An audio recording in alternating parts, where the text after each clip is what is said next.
Medtem pa tudi sezona del na slovenskih cestah je v polnem razmahu, hkrati pa tudi sezona gneč in nejevolje za volanom. Ja, na primorski avtocesti bo do konca del zaprt uvoz Postojna proti Kopru, kjer vsak dan nastajajo vse daljši zastoji. Čez vikend bo zaprta tudi Vipavska hitra cesta med Nanosom in Vipavo.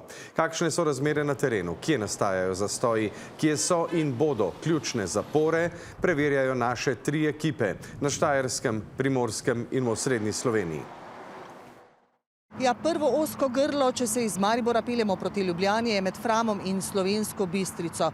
Polovica avtoceste je praktično neuporabna, na tistem delu je gradbišče, na drugem delu pa zdaj po 2 ozka pasova v vsako smer. Promet sicer zdaj v tem trenutku teče, res da počasneje, ampak tako bo vse do poletja prihodnjega leta.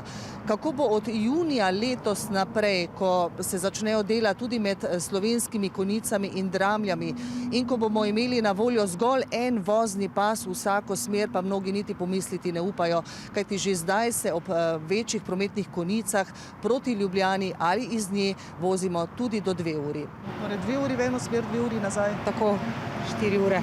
Neč nam komentira, vse morajo narediti, vse nekaj. Kaj čemo? Kaj imamo kaj na izbiro? Da nam povrnejo nekaj denarja. In koliko časa traja vaša pot, recimo?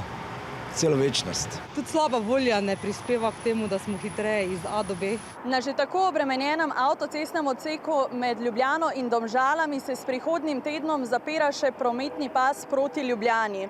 Promet pa bo preusmerjen na 2 zoženi pasovnici po smernem vozišču proti Mariboru, kar pomeni, med aprilom in julijem bo proti Ljubljani tako zaprt priključek Sneberje, obvoz pa bo speljan čez priključek Šentjakob in obratno med julijem in oktobrom, ko bo zaprt še priključek Šentjakob, takrat pa bo obvoz speljan preko Sneberji. 1 uro ali pa še več.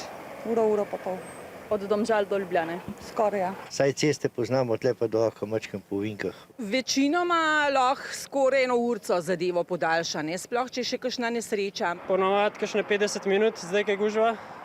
Sem šel pa danes s kolesom in sem se vozil 40. Zaradi rekonstrukcije križišča na obvoznici v Ajdovščini, ki so jo začeli avgusta lani in bo predvidoma trajala kar 600 dni, so se tukaj delali ogromni prometni zamaški. Vozniki so od izvoza za Ajdovščino proti središču lahko potrebovali v prometnih konicah tudi več kot 20 minut.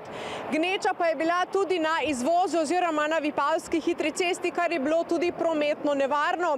Ker dela vendarle gredo počasi proti koncu, je sedaj gneča nekoliko manjša.